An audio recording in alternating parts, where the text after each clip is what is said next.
KLR தி photography YouTube சேனலுக்கு உங்களை வரவேற்கிறேன். என் பெயர் KL Ponsing.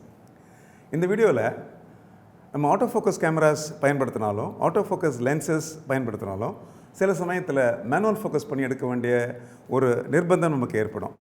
எப்போல்லாம் அந்த மாதிரி நம்ம மேனுவல் ஃபோக்கஸ் பயன்படுத்தி ஃபோட்டோ எடுக்கணும் அப்படிங்கிறத பற்றி தான் வீடியோவில் நம்ம பார்க்க போகிறோம்.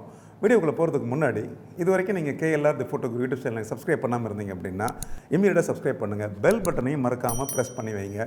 அப்போ தான் நான் ரிலீஸ் பண்ணக்கூடிய வீடியோஸ் உங்களை சேரும்.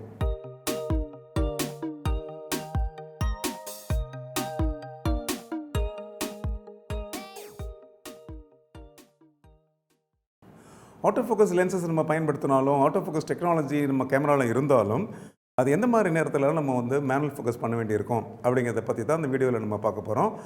வீடியோவை நீங்கள் முழுசாக கடைசி வரைக்கும் பாருங்கள். அப்போ தான் நான் சொல்லக்கூடிய அந்த 4 பாயிண்ட்ஸுடைய இம்பார்ட்டன்ஸ் உங்களுக்கு தெரியும்.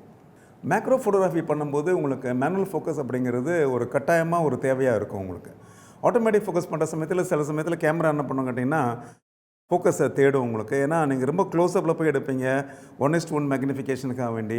அப்போது டெப்த் ஆஃப் ஃபீல்டு ரொம்ப குறைவாக இருக்கும். அப்போது எந்த இடத்துல கேமரா ஃபோக்கஸ் பண்ணுதோ அங்கேருந்து தான் உங்களுக்கு டெப்த் ஆஃப் ஃபீல்டு உங்களுக்கு பார்த்தீங்கன்னா உங்களுக்கு எக்ஸ்பேண்ட் ஆகும் இல்லையா. அப்போ எந்த இடத்துல உங்களுக்கு ஃபோக்கஸ் பர்ஃபெக்டாக வேணும் அப்படின்னு நினைக்கிற சமயத்தில் ஆட்டோமேட்டிக் ஃபோக்கஸை விட மேனுவல் ஃபோக்கஸ் மேக்ரோ ஃபோட்டோகிராஃபியில் ரொம்ப ஹெல்ப்ஃபுல்லாக இருக்கும். குறிப்பாக நீங்கள் கேமராவை ட்ரைபாடில் போட்டிருந்தீங்க அப்படின்னா சப்ஜெக்ட் மூவ் பண்ணல அப்படின்னா அந்த நேரத்தில் மேனுவல் ஃபோக்கஸ் மாதிரி ஒரு கன்வீனியன்ட்டான விஷயம் இருக்கவே முடியாதுன்னு நான் சொல்லுவேன். ஆக்சுவலாக என்னை பொறுத்தளவுக்கு என்னுடைய லைஃப்பில் நான் மேக்ரோ ஃபோட்டோகிராஃபி பண்ணும்போது I think mostly manual focus தான் நான் பண்ணியிருக்கேன். ஏன்னா அது எனக்கு ரொம்ப வசதியாக இருக்கும் அப்படிங்கிறதுனால நான் அதை பண்ணிகிட்ருக்கேன். அதே மாதிரி உங்கள் கேமராவும் சப்ஜெக்ட்டும் மூவ் பண்ணாத சூழ்நிலையில் எக்ஸாக்டாக ஒரு குறிப்பிட்ட இடத்துல தான் ஃபோக்கஸ் வேணும் அப்படின்னு கன்ஃபார்ம்டாக நீங்கள் பண்ணணும் அப்படின்னா ஃபார் எக்ஸாம்பிள் ப்ராடக்ட் ஃபோட்டோகிராஃபி இல்லை ஃபுட் ஃபோட்டோகிராஃபி அந்த இடத்துல கேமரா ட்ரைபாடில் இருக்குது, உங்களுக்கு சப்ஜெக்ட் ஒரு இடத்துல மூவ் பண்ணாமல் இருக்குது அப்படின்னா கம்ஃபர்டபுளாக நீங்கள் என்ன பண்ணலாம், மேனுவல் ஃபோக்கஸ் பண்ணிக்கலாம்.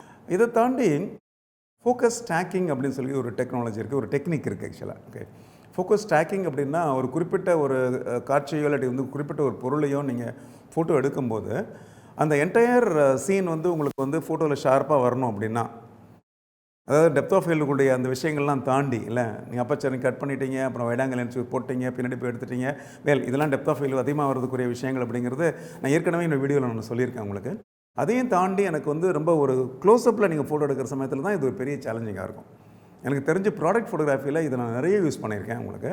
ஏன்னா ப்ராடக்ட் உங்களுக்கு கேமராவுக்கு பக்கத்தில் இருக்கிற சமயத்தில் டெப்த் ஆஃப் ஃபீல்டு எப்போவுமே உங்களுக்கு ஷாலோவாக தான் இருக்கும். அப்போது ஒரு 3 இல்லாட்டி 4 டிஃப்ரெண்ட் பிளேன்ஸில் அந்த ப்ராடக்ட்டை நீங்கள் ஃபோக்கஸ் பண்ணிவிட்டு அதுக்கப்புறம் 4 ஃபோட்டோவை நீங்கள் காம்போசிட் பண்ணிங்கன்னு வச்சுக்கோங்களேன். ஃபைனலாக உங்களுக்கு இந்த 5வது படம் இருக்குது பார்த்தீங்களா, அதில் எல்லாமே உங்களுக்கு ஷார்ப்பாக வரக்கூடிய வாய்ப்புகள் இருக்குது. ஆக்சுவலாக இதுக்கு பேர் ஃபோக்கஸ் ஸ்டாக்கிங் சொல்லுவாங்க. ஸோ ஃபோக்கஸ் ஸ்டாக்கிங் பண்ணும்போது நம்ம என்ன பண்ணணும், மேனுவலாக நியரஸ்ட்டு ஒரு பாயிண்ட்டை ஃபோக்கஸ் பண்ணலாம். அதுக்கப்புறம் அடுத்த பிளேனில் ஃபோக்கஸ் பண்ணலாம். அதுக்கப்புறம் அதுக்கடுத்த பிளேனில் ஃபோக்கஸ் பண்ணலாம். அதுக்கப்புறம் அதுக்கடுத்த பிளேனில். ஸோ ஒரு 4 டிஃப்ரெண்ட் பிளேன்ஸ் என்ன பண்ணுறீங்க, நீங்கள் ஈஸியாக மேனுவல் ஃபோக்கஸ் நீங்கள் ரொட்டேட் பண்ணி ஃபோக்கஸ் பண்ணிங்க அப்படின்னா இந்த 4 படத்தையும் அதை காம்போசிட் பண்ணி ஒன்றா கொடுக்கும்போது அவ்வளோ க்ளோஸ்அப்பில் எப்படி இவ்வளோ டெப்த் ஆஃப் ஃபீல்டு வந்துச்சு அப்படின்னு எல்லாருமே ஆச்சரியப்படுற மாதிரி கேட்பாங்க. குறிப்பாக ஜுவல்லரி ஃபோட்டோகிராஃபியில் இது உங்கள் கிளைண்ட்ஸ் எதிர்பார்ப்பாங்க இல்லையா. 3வது நம்ம பண்ண வேண்டியது என்ன அப்படின்னு கேட்டிங்கன்னா, லோ லைட் கண்டிஷனில் நம்ம மேனுவல் ஃபோக்கஸ் பண்ணிங்கன்னா உங்களுக்கு கன்ஃபார்ம்டாக இருக்கும். ஆக்சுவலாக குறிப்பிட்டு சொல்லணும் அப்படின்னா லோ லைட் அப்படின்னா அங்கே வெளிச்சமே இல்லை. ஃபார் எக்ஸாம்பிள் நீங்கள் ஃபயர் ஒர்க்ஸ் ஷூட் பண்ண போகிறீங்க இல்லையா, வானத்தில் வான வேடிக்கையெல்லாம் விடுறாங்க. அப்போ நீங்கள் ஃபயர் ஒர்க்ஸ் ஷூட் பண்ணுறீங்கன்னா கேமரா எடுத்துகிட்டு போய் நீங்கள் ஸ்கையில் ஃபோக்கஸ் பண்ணுவீங்க இல்லையா. அந்த நேரத்தில் ஆட்டோமேட்டிக் ஃபோக்கஸ் நீங்கள் செட் பண்ணிங்க அப்படின்னா உங்களோட லென்ஸ் ஃபோக்கஸ் தேடிட்டே இருக்கும் ஆக்சுவலாக. ஏன்னா அந்த சீனில் உங்களுக்கு கான்ட்ராஸ்ட்டே இல்லை, நம்பர் 1. நம்பர் 2, அந்த இடத்துல லைட் ரொம்ப லோவாக இருக்குது இல்லையா. ஸோ அந்த லோ லைட்டில் கான்ட்ராஸ்ட் இல்லாத இடத்துல நம்ம ஆட்டோமேட்டிக் ஃபோக்கஸ் தடுமாறும் அப்படிங்கிறது நமக்கு தெரிஞ்ச விஷயம் இல்லையா.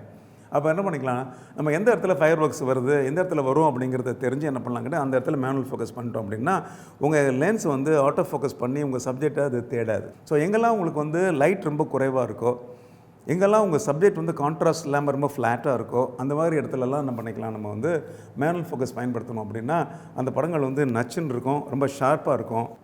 கடைசி பாயிண்ட் என்னன்னு கேட்டிங்கன்னா, நீங்கள் ஷூட் பண்ணக்கூடிய சப்ஜெக்ட்டுக்கும் கேமராவுக்கும் இடையில் ஏதாவது ஒரு இடையூறு. ஆக்சுவலாக உதாரணத்துக்கு ஒரு கிளாஸ் வழியாக நீங்கள் அந்த சைடில் உள்ள சப்ஜெக்டை நீங்கள் ஃபோட்டோ எடுக்கிறீங்க, கேமரா இந்த பக்கம் இருக்குது, நடுவில் ஒரு கிளாஸ் இருக்குது, அந்த பக்கம் உங்கள் சப்ஜெக்ட் இருக்குது அப்படின்னா ஷூட்டிங் த்ரூ கிளாஸ்ன்னு சொல்லுவாங்க. இது குறித்து நான் ஆல்ரெடி ஒரு வீடியோவே தனியாக போட்டிருக்கேன். ஒரு 2 ஆண்டுகளுக்கு முன்னாடி என்னுடைய வீடியோ பார்த்தீங்கன்னா தெரியும். அதில் how to shoot through the glass அப்படின்னு போட்டிருப்பேன். ஸோ அந்த மாதிரி வந்து ஒரு கிளாஸ் வழியாக நம்ம ஃபோட்டோ எடுக்கும்போது உங்கள் ஆட்டோ ஃபோக்கஸ் என்ன செய்யும் அப்படின்னா, கிளாஸ் சப்போஸ் டிரான்ஸ்பரண்ட்டாக இல்லைன்னு வச்சுக்கோங்களேன், கிளாஸில் சப்போஸ் டஸ்ட் இருக்குது, இல்லை கிளாஸில் ஏதாவது ஸ்க்ராச்சஸ் இருக்குது அப்படின்னா, ஆட்டோ ஃபோக்கஸ் என்ன பண்ணுன்னு கேட்டிங்கன்னா, சப்ஜெக்ட்டுக்கு நேராக நீங்கள் வச்சா கூட அனுப்புனா அந்த இடத்துல வந்து கிளாஸ் இருக்கிறதுனால, அந்த இடத்துல ஒரு ரெசிஸ்டன்ஸ், ஒரு தடை இருக்கிறதுனால அதை ஃபோக்கஸ் பண்ணிடும். அப்போ உங்கள் சப்ஜெக்ட் வந்து அவுட் ஆஃப் ஃபோக்கஸ் ஆகிறதுக்கு நிறைய வாய்ப்புகள் இருக்குது. அதனால் கண்ணாடி வழியாக நீங்கள் சில படங்கள் எடுக்கும்போது கூட இதை வந்து நம்ம பயன்படுத்தலாம். அதே மாதிரி லேண்ட்ஸ்கேப் எடுக்கும்போதும் அதே மாதிரி தான். திடீர்னு பார்த்தீங்கன்னா உங்களுக்கு மிஸ்ட் நடுவில் வந்துச்சு அப்படின்னா கேமரா வந்து உங்கள் சப்ஜெக்டை வந்து கரெக்டாக ஃபோக்கஸ் பண்ணாது. இந்த மாதிரி சூழ்நிலையிலலாம் பார்த்தீங்கன்னா நம்ம மேனுவல் ஃபோக்கஸ் பண்ணும்போது உங்களால் வந்து உங்கள் சப்ஜெக்டை வந்து பர்ஃபெக்டாக கிளியராக ஃபோக்கஸ் பண்ணக்கூடிய வாய்ப்புகள் உங்களுக்கு இருக்கும். மேனுவல் ஃபோக்கஸ் ரிங்கை யூஸ் பண்ணி நீங்கள் ஃபோக்கஸ் பண்ணுங்கள்.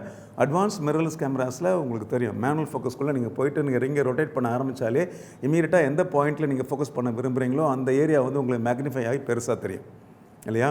அப்போது நீங்கள் வந்து என்ன பண்ணிக்கலாம், நீங்கள் ரிங்கை வந்து clockwise anticlockwise rotate பண்ணிங்க அப்படின்னா அந்த ஸ்லைடர் வந்து கரெக்டாக வந்து ஒரு குறிப்பிட்ட பாயிண்ட்டில் கிளியராக ஷார்ப்பாக உங்களுக்கு இது கிடைக்கும் ஆக்சுவலாக. ஸோ அதனால் சின்ன சின்ன சின்ன சின்ன விஷயங்கள் நான் கண்ணாடின்னு சொன்னேன் பார்த்தீங்களா, அதையும் தாண்டி வந்து சில சமயத்தில் வந்து மெல்லிய வலைகள் மாதிரி இல்லை, நெட்டு மாதிரி இருக்கும் பார்த்தீங்கன்னா தெரியும் இல்லையா?